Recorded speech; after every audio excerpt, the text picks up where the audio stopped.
My name's Cloud, and a year ago I started a challenge where I would add every new follower's username on a sign in Minecraft. And in that span of a year, I've gained over 500,000 followers across Instagram and TikTok. And every single one of those followers does have their name on a sign in my Minecraft world. So let me tell you how I did it and the story of how it all began.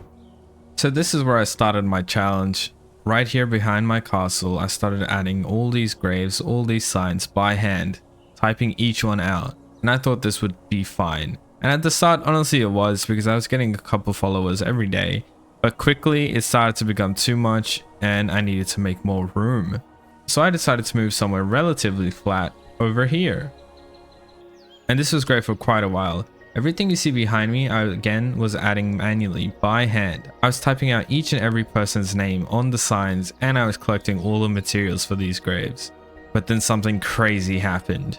Over one weekend, I got over 20,000 followers on Instagram and also 20,000 on TikTok. So that's when I realized that I couldn't add all these people by hand anymore. I would need to figure out something else if I wanted to keep up with all the new followers and make sure to keep my promise to everyone. Which brings me to the Nether. So I was like, what is the flattest place I can find in a survival world? And of course it is the Nether roof. So here I started re-adding all my followers, and this is also when I made my mod to help me. So I made a mod that takes my list of followers and adds their names on signs for me, so I could do it really quickly and really easily. So you can see it got quite large quite quickly, and I was able to add tens of thousands of people really quickly. And it was going great. Even though the place is kind of sparse, it's not the most good looking place. And even though I wasn't collecting the materials anymore or writing the signs myself, I was able to keep good on my promise of adding every follower's name on a sign. And then when it came time to start handing my world out to people, I realized something. That in Bedrock Edition, you cannot build above the Nether roof. So that meant when I converted my world to Bedrock Edition, all these graves were gone. And I thought that just wasn't fair to all my Bedrock viewers. And I really wanted them to also be able to find their signs when I released the world, not just Java players. So I had to figure something else out. Which brings me to the final location and probably the most interesting place in my survival world, the final graveyard.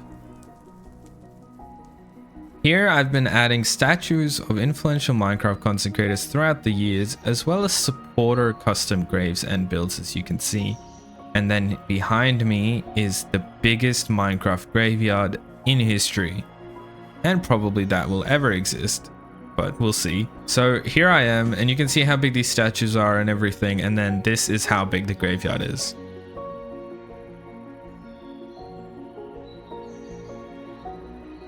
So it goes all the way up here. This red highlight here is 500,000 followers, which means it's going to be double here, 1 million followers. And then when that is done, I can release the world to everyone. And honestly, this place is just crazy. Looking at it all at once is pretty much impossible. I designed this awesome statue with a nether portal inside the sword. And this is also where I made the decision to start using world edit in my survival world. Because honestly, without it, it would just be impossible to make enough flat area for these signs. So there you have it. This is probably one of the strangest Minecraft worlds in existence, because it's got a graveyard with hundreds of thousands of people in it for some reason. If you want your name on a sign, remember all you need to do is follow me either on Instagram or on TikTok. I would love to do it for my YouTube subscribers, but sadly YouTube doesn't give me a list of all the people that have subscribed to me, so I can't do it. But I do profile picture mural arts every now and then of YouTube commenters as well, so you can leave a nice comment and maybe I'll get to you. I have a really awesome Discord community as well as community SMP that you can join through the Discord. So make sure to click the link in the description to join up, and I'll look forward to talking to you on there.